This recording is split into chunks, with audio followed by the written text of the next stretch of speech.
Hi, S L ടോക്സിന്റെ മറ്റൊരു അധ്യായത്തിലേക്ക് എല്ലാവർക്കും സ്വാഗതം.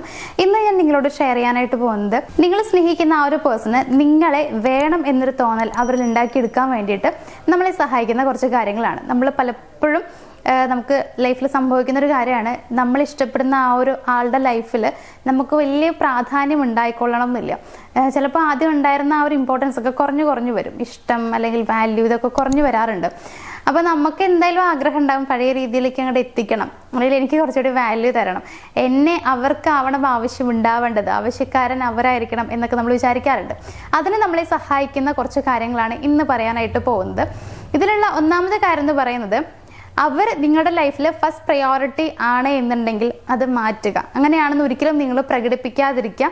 എപ്പോഴാണ് അവരുടെ ലൈഫിൽ നിങ്ങൾ ഫസ്റ്റ് പ്രയോറിറ്റി ആവുന്നത് അതുവരെ ഇത് ചെയ്യുക എന്നുള്ളതാണ്. അതായത് അവരെപ്പോഴാണ് നിങ്ങൾക്ക് പ്രാധാന്യം തരുന്നത്, അവരുടെ ജീവിതത്തിൽ നിങ്ങളാണ് ഏറ്റവും ഇമ്പോർട്ടൻ്റ് എന്നവർ മനസ്സിലാക്കുന്നത്, അങ്ങനെ അവർ പ്രവർത്തിക്കുന്നത്, അതുവരെ ഒരിക്കലും നിങ്ങളുടെ ലൈഫിൽ നിങ്ങൾ അവർക്കാണ് ഫസ്റ്റ് പ്രയോറിറ്റി കൊടുക്കുന്നത് എന്ന രീതിയിൽ പെരുമാറാതിരിക്കുക. കുറച്ചൊക്കെ അവോയ്ഡ് ചെയ്യാം എന്ന് തന്നെയാണ് ഞാൻ ഉദ്ദേശിക്കുന്നത്. ആ രീതിയിൽ അവരോട് ബിഹേവ് ചെയ്യുക എന്നുള്ളതാണ്. നിങ്ങളെപ്പോഴും അവരുടെ പുറകെ പോവുക, അല്ലെങ്കിൽ അവരാണ് നിങ്ങളുടെ ലൈഫിലെല്ലാം എന്നുള്ള രീതിയിൽ പെരുമാറി കഴിഞ്ഞാൽ ഒരിക്കലും അവർ നിങ്ങളുടെ പുറകെ വരാൻ പോകുന്നില്ല. ആ ഒരു സൈക്കോളജി നിങ്ങൾ മനസ്സിലാക്കുക. അതായത് ഞാൻ കുറേ കാര്യങ്ങൾ പറഞ്ഞിട്ടുണ്ട്. അപ്പോൾ ഏകദേശം ആളുകൾക്ക് ഈ ഒരു കാര്യം അറിയാം. അറിയാത്തവരാണെങ്കിൽ മനസ്സിലാക്കുക, നമ്മൾ ഒരാളുടെ പുറകെ പോയിട്ട് നമുക്ക് ഒരിക്കലും അവരുടെ സ്നേഹം കിട്ടാൻ പോകുന്നില്ല. അതുകൊണ്ട് തന്നെ നമ്മൾ ചെയ്യേണ്ടത് അവരുടെ പുറകെ പോവുക എന്നുള്ളതല്ല, പകരം അത് സ്റ്റോപ്പ് ചെയ്യുക എന്നുള്ളതാണ്. നമ്മൾ നമ്മളിലേക്ക് കോൺസെൻട്രേറ്റ് ചെയ്യുക. അപ്പോൾ ഇവിടെയും ആ കാര്യം തന്നെയാണ് പറയുന്നത്. അവരുടെ പുറകെ പോവുകയോ അവരാണ് ഫസ്റ്റ് പ്രയോറിറ്റി എന്ന രീതിയിൽ ഒരിക്കലും നിങ്ങൾ ബിഹേവ് ചെയ്യാതിരിക്കുക. ഇനി രണ്ടാമത്തെ പോയിന്റ് എന്ന് പറയുന്നത്, എപ്പോഴും നിങ്ങൾ യെസ് പറയാതിരിക്കുക. ഇടയ്ക്കൊക്കെ നോ പറയാം. ഇടയ്ക്ക് നോ പറയാന്ന് പറയുമ്പോൾ എപ്പോഴും നോ പറഞ്ഞുകൊണ്ടിരിക്കുക എന്നല്ല ഞാൻ ഉദ്ദേശിക്കുന്നത്. അവരെന്തെങ്കിലും കാര്യം ചോദിക്കുന്ന സമയത്ത് നിങ്ങൾക്ക് പറ്റാത്ത കാര്യമാണ് എന്നുണ്ടെങ്കിൽ നോ എന്ന് പറയുക തന്നെ ചെയ്യുക. ചിലർ ചെയ്യുന്നൊരു കാര്യമുണ്ട്, നോ പറഞ്ഞു കഴിഞ്ഞാൽ അവർക്ക് വിഷമാവില്ലേ, ഞാൻ ചെയ്ത് കൊടുത്തില്ലെങ്കിൽ സങ്കടമാവില്ലേ എന്ന് പറഞ്ഞിട്ട് യെസ് എന്ന് പറയും. അങ്ങനെ പറഞ്ഞതുകൊണ്ടോ നിങ്ങൾ എപ്പോഴും അവർക്ക് എല്ലാ കാര്യങ്ങളും ചെയ്തു കൊടുത്തത് കൊണ്ടോ നിങ്ങൾക്ക് ഒരിക്കലും വാല്യൂ കിട്ടാൻ പോകുന്നില്ല. മേ ബി നിങ്ങൾ അങ്ങനെ ചെയ്ത് കൊടുത്തത് കൊണ്ടൊക്കെ ആയിരിക്കാം പഴയ ആ ഒരു ലവോ അല്ലെങ്കിൽ പഴയ രീതിയിലുള്ള ഒരു വാല്യൂ ഇപ്പം നിങ്ങൾക്ക് തരാതിരിക്കുന്നുണ്ടാവുക. നമുക്ക് എപ്പോഴും ഫ്രീ ആയിട്ട് അല്ലെങ്കിൽ വളരെ ഈസി ആയിട്ട് ഒരു സാധനം കിട്ടുകയാണെന്നുണ്ടെങ്കിൽ നമുക്ക് ആ സാധനത്തിനോടുള്ള ഇഷ്ടം കുറയും, വാല്യൂ നമ്മൾ കൊടുക്കുന്ന ഇമ്പോർട്ടൻസും കുറഞ്ഞു വരികയാണ് ചെയ്യുക. അതിപ്പോൾ നമ്മുടെ ലൈഫിലാണെന്നുണ്ടെങ്കിലും അങ്ങനെ തന്നെയാണ്. മനുഷ്യ സഹജമായിട്ടുള്ള കാര്യമാണിത്. അപ്പം നമ്മൾ മനസ്സിലാക്കേണ്ട കാര്യം, ഫ്രീ ആയിട്ടോ അല്ലെങ്കിൽ വളരെ ഈസി ആയിട്ടോ അവർക്ക് എല്ലാം ചെയ്തു കൊടുത്തു കഴിഞ്ഞാൽ ഒരിക്കലും അവർ നമ്മളുടെ അടുത്തേക്ക് വരില്ല, അല്ലെങ്കിൽ നമ്മുടെ അടുത്ത് നിൽക്കില്ല എന്നുള്ളത് തിരിച്ചറിയാം. അപ്പം നമ്മൾ ചെയ്യേണ്ടത് എന്താണെന്ന് വെച്ച് കഴിഞ്ഞാൽ, ചില കാര്യങ്ങൾ നമുക്ക് പറ്റില്ല എന്ന് തോന്നുകയാണെങ്കിൽ അവിടെ നോ എന്ന് തന്നെ പറയുക. എപ്പോഴും യെസ് പറയുന്നൊരു സ്വഭാവം ഉണ്ടെങ്കിൽ അത് മാറ്റാൻ ശ്രമിക്കുക. ഇനി അടുത്തൊരു കാര്യം, മൂന്നാമത്തെ ഒരു പോയിന്റ് എന്ന് പറയുന്നത് മറ്റൊന്നുമല്ല, നല്ല രീതിയിലുള്ള മെമ്മറീസ് നിങ്ങൾ ക്രിയേറ്റ് ചെയ്യുക. അതായത് നിങ്ങൾക്ക് നൈറ്റൊക്കെ വേണമെങ്കിൽ ഒരു നൈറ്റ് റൈഡിന് പോവാം, അതല്ലെങ്കിൽ വളരെ ഈസി ആയിട്ട് പറയുകയാണെങ്കിൽ ഗ്രോസറി സ്റ്റോറിലേക്കൊക്കെ നിങ്ങൾക്ക് പോവാം, ഷോപ്പിലേക്കൊക്കെ നമുക്ക് പോകാനായിട്ട് പറ്റും. പച്ചക്കറി വാങ്ങാൻ പോവാം, സാധനങ്ങൾ വാങ്ങാൻ പോവാം. ഇങ്ങനെയുള്ള കാര്യങ്ങൾക്കൊക്കെ വേണ്ടിയിട്ട് ഈസി ആയിട്ടുള്ള, അല്ലെങ്കിൽ വളരെ ഇതൊക്കെ എന്തെന്ന് തോന്നുന്ന രീതിയിലുള്ള യാത്രകളോ അല്ലെങ്കിൽ അങ്ങനെയുള്ള രീതിയിലൊക്കെ ടൈം നിങ്ങൾക്ക് സ്പെൻഡ് ചെയ്യാം. പക്ഷെ അതായിരിക്കും ഏറ്റവും ഭംഗി ഉണ്ടാവുക, മനോഹരമായിട്ടുണ്ടാവുക.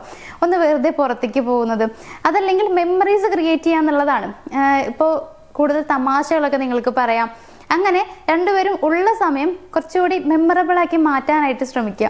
ഇതിനൊക്കെ നിങ്ങൾക്ക് കഴിയും. ഇത് നിങ്ങൾ തന്നെ ശ്രമിച്ചാൽ മതി. അപ്പോൾ നമ്മൾ നേരത്തെ ചെയ്ത പോലെ തന്നെ കുറച്ച് നമ്മൾ അവർക്ക് കിട്ടാത്ത രീതിയിൽ, അതായത് കുറച്ചൊക്കെ നമ്മൾ അവൈലബിൾ ആവാതിരിക്കാനായിട്ട് തുടങ്ങിക്കഴിഞ്ഞു.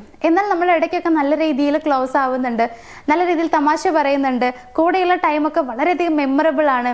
ഇങ്ങനെ ആവുന്ന സമയത്ത് അവർ നമ്മൾ അവൈലബിൾ ആവുന്ന ടൈമിന് വേണ്ടി വെയിറ്റ് ചെയ്തിരിക്കും. അയ്യോ, എനിക്കിനി അല്ലെങ്കിൽ അവൻ അവൈലബിൾ ആവുന്ന ടൈം എന്ന് പറയുന്നത് വളരെ ചുരുക്കമാണ്, പക്ഷെ ആ സമയം അത്രയും മനോഹരമാണ്. അപ്പം എനിക്ക് ഇടയ്ക്കിടയ്ക്ക് ആളെ കാണണം എന്നൊക്കെ അവർക്ക് തോന്നും, അല്ലെങ്കിൽ ടൈം സ്പെൻഡ് ചെയ്യണം എന്നൊക്കെ തോന്നും. അങ്ങനെ തോന്നിപ്പിക്കുന്ന രീതിയിലേക്ക് നിങ്ങൾ മാറുകയാണ് ചെയ്യേണ്ടത്. അതിന് വേണ്ടിയിട്ടുള്ള പ്രിപ്പറേഷൻ നിങ്ങൾക്ക് ചെയ്യാം. അതിനുവേണ്ടി നിങ്ങൾ മൈൻഡ് ഓക്കെ ആക്കുക, അല്ലെങ്കിൽ അതിനുള്ള പ്ലാനിങ്സും നിങ്ങൾക്ക് ചെയ്യാം. അപ്പോൾ മനസ്സിലായല്ലോ, ഇങ്ങനെയാണ് നിങ്ങൾ ചെയ്യാനായിട്ട് ശ്രമിക്കേണ്ടത്. ഇനി നാലാമത്തെ ഏറ്റവും ലാസ്റ്റത്തെ പോയിന്റ് എന്ന് പറയുന്നത്, അവരുടെ വീടാണ് നിങ്ങൾ എന്നൊരു തോന്നൽ ഉണ്ടാക്കുക എന്നുള്ളതാണ്. ഞാൻ ഈ പറഞ്ഞതിൻ്റെ ഉള്ളിൽ എന്താണെന്നുള്ളത് നിങ്ങൾക്ക് മനസ്സിലാവും. അതല്ലാതെ ഞാൻ പറഞ്ഞ വാക്യത്തിൽ നിങ്ങൾ ശ്രദ്ധിക്കരുത്. അതായത് ഞാൻ ഉദ്ദേശിക്കുന്നത് ഇത്രയേ ഉള്ളൂ, അവർക്കെല്ലാം തുറന്നു പറയാൻ കഴിയുന്ന, എല്ലാം ഓപ്പണായിട്ട് പറയാൻ കഴിയുന്ന, ഒരു വിഷമം വന്നു കഴിഞ്ഞാൽ ഒന്ന് ചാഞ്ഞിരിക്കാൻ പറ്റുന്ന, സപ്പോർട്ട് ചെയ്യുന്ന ഒരാളായിട്ട് നിങ്ങൾ മാറുക എന്നുള്ളതാണ്. അതായത് അവർക്ക് തോന്നണം എൻ്റെ എല്ലാം ഇവിടെയാണ്, അതായത് ഇതാണ് എൻ്റെ വീട് എന്നൊരു തോന്നൽ അവരുടെ ഉള്ളിൽ ഉണ്ടാക്കിയെടുക്കുക എന്നുള്ളതാണ്. അത് അവർക്ക് ഒരുപാട് സമാധാനവും സന്തോഷവും ഒക്കെ നൽകുന്നതായിരിക്കണം. അങ്ങനെയാണെങ്കിൽ ആ വീട് വിട്ടു പോകാൻ അവർക്ക് മനസ്സ് വരില്ല. എപ്പോഴും എനിക്ക് എൻ്റെ വീട്ടിലിരിക്കണം, എനിക്കൊരു വീടുണ്ട് എന്നൊരു തോന്നൽ അവരിലുണ്ടാവും. അതാണ് നമ്മുടെ വിജയം എന്ന് പറയുന്നത്. അതിനാണ് നിങ്ങൾ ശ്രമിക്കേണ്ടത്. ഇത്രയും കാര്യങ്ങൾ നിങ്ങൾ ചെയ്തു കഴിഞ്ഞാൽ നിങ്ങൾക്ക് കിട്ടുന്നില്ല എന്ന് പറഞ്ഞ വാല്യൂ തനിയെ വന്നു തുടങ്ങും, നിങ്ങൾക്ക് കിട്ടിത്തുടങ്ങും. അത് ഈ കാര്യങ്ങളൊക്കെ ചെയ്ത് കഴിയുമ്പോഴേ മനസ്സിലാവുള്ളൂ എന്ന് മാത്രം. അങ്ങനെ മനസ്സിലാക്കി കഴിഞ്ഞാൽ പിന്നെ നമ്മൾ ആ രീതിയിൽ തന്നെ നിൽക്കും.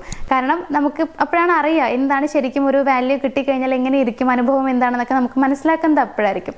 അപ്പം നമ്മൾ ആ രീതിയിൽ തന്നെ മുന്നോട്ട് പോകും എന്നുള്ളതാണ്. അപ്പോൾ അതിനൊക്കെ ആഗ്രഹം ഉണ്ടെങ്കിൽ ഞാൻ ഈ പറഞ്ഞ കാര്യങ്ങൾ തന്നെ നിങ്ങൾ ഫോളോ ചെയ്താൽ മതി. അപ്പോൾ ഇന്നത്തെ ഒരു വീഡിയോ ഞാനിവിടെ വൈൻഡപ്പ് ചെയ്യുകയാണ്. നമുക്ക് മറ്റൊരു വീഡിയോയിൽ കാണാം. താങ്ക്